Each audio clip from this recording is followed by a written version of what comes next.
Okay, so I thought we'd take a little break from talking about individual stocks today and spend some time talking about the very important topic, which is budgeting. Now, in my opinion, this is so important and this is a skill that you absolutely need to master if you want to become financially independent. So I'm going to use myself as an example, and in particular, I'm going to talk about my own income and expenses for the month of August 2020 and show you how I saved about 70% of my income for that month. So this should be a very important video and should be a very exciting video as well. So without further ado, let's jump in. Now, first off, let me look at my income for the month of August. Now, I've excluded a lot of things like proceeds from selling random stuff on eBay. Now, for longtime viewers of this channel, you would know that sometimes I like to bid on Amazon return pallets. Now, in case you don't know what those are, basically there are these like big bundles of electronics is what I bid on, of people, like of stuff that people have returned for whatever reason. And not sure you guys know this, but oftentimes when you return something to Amazon, they don't relist it, right? They don't restock it just because it's not worth it for them to like go through every single box and make sure that the thing that you returned works, right? Or it's not broken. So yeah, they can't be bothered to do that, and they don't have the resources to check every single box anyways. So instead of relisting it or restocking it, they just sell it for dirt cheap to like warehouses, and then these warehouses would list them, and then you can bid on them online as just like private individuals. So, you know, most of the time they're just returns that people have returned for whatever reason. So, 90% of the time, nothing's wrong. Like the thing works, right? So, in fact, this monitor you see behind me is from an Amazon return pallet, and it works perfectly. There's nothing wrong with it. And it's a really nice monitor too. It's 34 inches, ultra wide, and retail price is maybe like $800 after taxes, and I pretty much got it for free because I more than broke even on selling the rest of the stuff in the bundle that I got. So yeah, basically I got like a free monitor. Anyways, I digress. Point is, I did not include any income that I made from selling stuff on eBay and whatnot, just because that income is highly variable, right? So one week I might make like a couple $100, and the next week I might not sell anything, I might not make any money at all. So yeah, pretty much the main source of my income these days is still, of course, my paycheck. Now, in case for those of you who are not aware, I work for a company named Wealthsimple, which is this financial services firm here in Canada. And this was a bit of a recent development actually, so I only got this job back in July after I got laid off from my previous job working at a startup. Made a video about getting a job at Wealthsimple, so in case you haven't checked out that video, links down below in the description. Anyways, my paycheck totaled $3,242.47 per month. And actually, I think that there was actually a check that I got from my car insurance company in there as well. They issued this stay-at-home credit because everyone is on lockdown and no one is driving. So it was nice of them to do that. Although it's not very much. It's only like $40. I guess I could have taken that out. It's more like a one-time income rather than recurring. But, you know, I just decided to leave it in there. It's not that much anyway. So it's not a big deal. It doesn't influence things that much. And also, for some reason, Mint is having trouble keeping track of my employer RRSP, so I'm just going to manually account for that. So if you combine my contribution with the employer's maximum match, that comes to another $291.68 per month. So that puts my total income for August at $3,534.15. Now let's move on to expenses. Now, a big expense that a lot of people have that I don't is rent. And well, this is because I do this life hack called living with parents. Now, I realize that this is not a realistic thing for everyone to do, and maybe it's for a multitude of reasons. Maybe your parents don't love you, or maybe you just have a big family yourself and there's not enough space, right? But for me, I think that I'm at 24 years old, right? So I'm at an age where it's still kind of socially acceptable, maybe, to live with parents. So, you know, I'm not really in a huge rush to like get my own place, but eventually I will. But for now, I'm paying $0 in rent, which is really nice. And by the way, this video is not meant for you to like copy me and do exactly what I do. So, you know, as you know, I don't provide financial advice on this channel, and I don't provide financial recommendations either. I'm just telling you what my financial situation is like. So As a result though, I do pay $0 in rent and housing costs, which is nice. But the next big expense that I do have is a car expense. Now currently I'm financing a 2019 Volkswagen Jetta, which I bought last year, and to be honest, this was kind of a mistake because I hardly go anywhere these days. I'm working fully remote at home all the time, so yeah, I don't really go out. And granted, I made the decision to buy the car back when I wasn't aware that we were going to be locked down and quarantined for an indefinite period of time, so I couldn't have known. But, you know, if I were to make the decision again today, I probably would not have made the same decision to buy the car. Don't get me wrong though, it's a great car. I bought it brand new, and usually I would have preferred to buy used, but they had this offer for 0% financing for the entire length of the loan of the car. So I'm literally paying 0% interest on my car payment for the entire life of the loan. So yeah, the payment that you see here, that's all principal. So I paid zero interest on it, paid like nothing.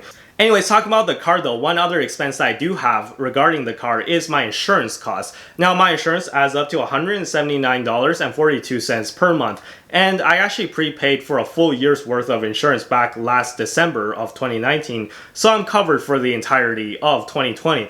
But if I were to break down that payment into 12 equal parts, well, you know, that's what it works out to be. So if you're wondering why it's not showing up on Mint, that's the reason why, because I already prepaid last year. So it's not like a cash expense that I have to pay out every month, but I thought it'd be prudent to add it in there as well, since this was an expense that I prepaid already. Moving on, the next is food and dining.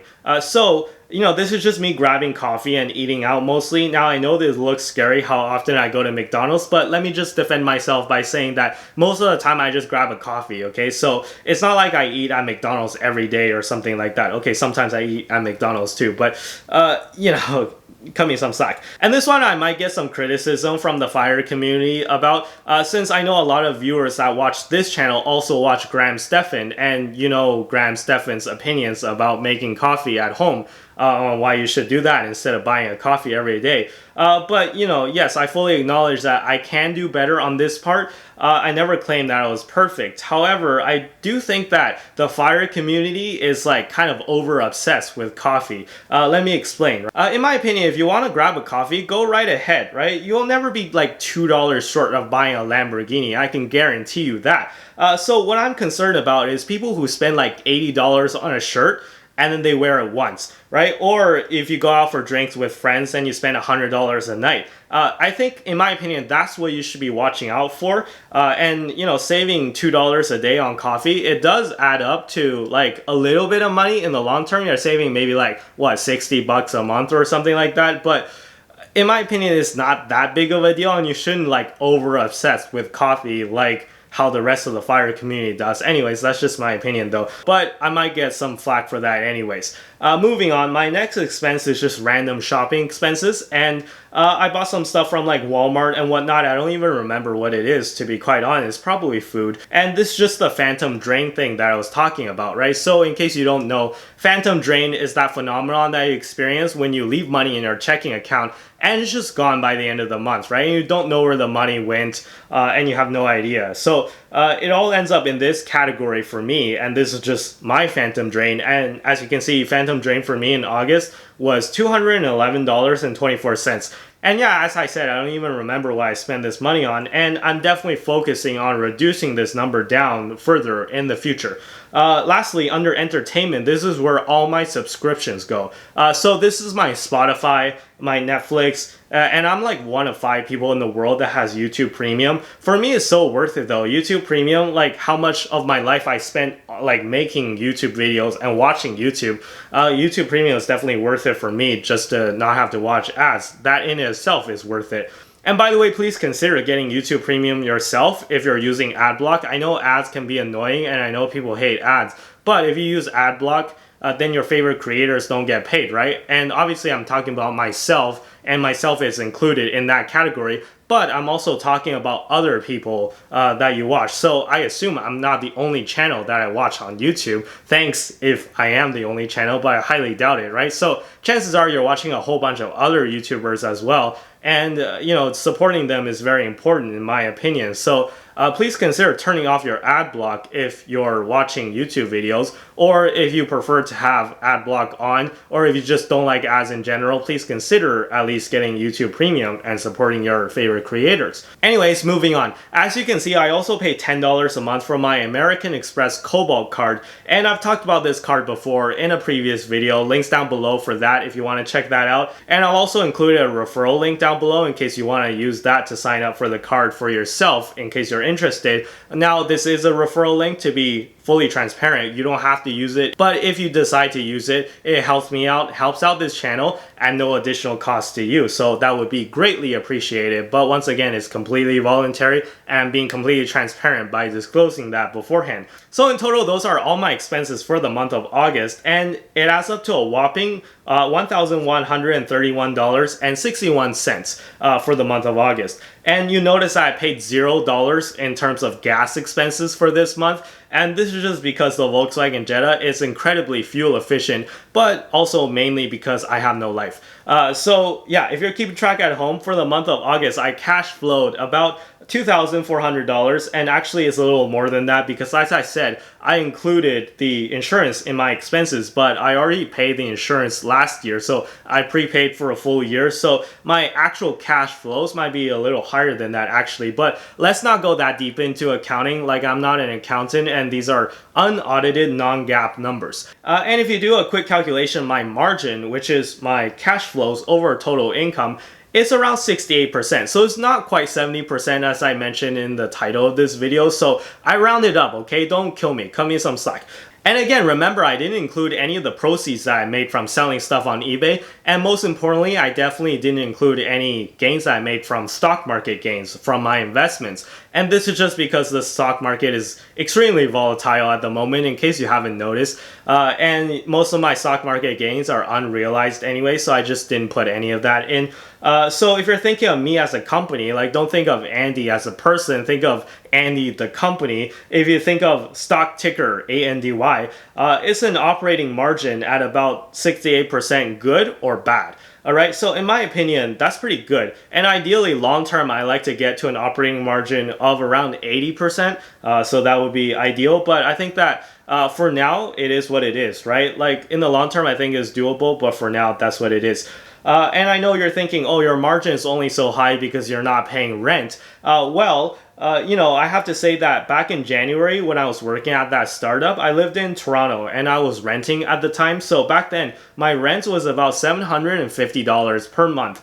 So, you know, it was only so low because I had roommates. So don't get me wrong, like, it wasn't like I was paying $750 a month and having a whole place to myself or anything like that. Like, I had roommates and stuff. But hypothetically, let me just add that to my expenses and run the numbers again. And as you can see, if we add that $750 to the calculation that we just did, you can see that my margin would drop to about 46%, which is still not that bad. And even if I had to pay rent, I would still be able to bank almost half of my income, right? So, you know, if I get paid bi-weekly, that means that every other paycheck, so every like 4 weeks, I can put a full paycheck into my investment account.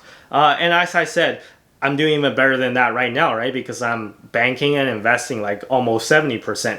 So I highly recommend you do the same calculation to your own budget right after you watch this video to find out what your operating margin is. So if your operating margin, if you find that is very low, like 20%, 10%, or sometimes it could even be negative, if you're cash flowing negative, you're gonna have a bad time, right? Like, there's just no two ways about it. You're just gonna be like, bro, I'm just straight up not having a good time.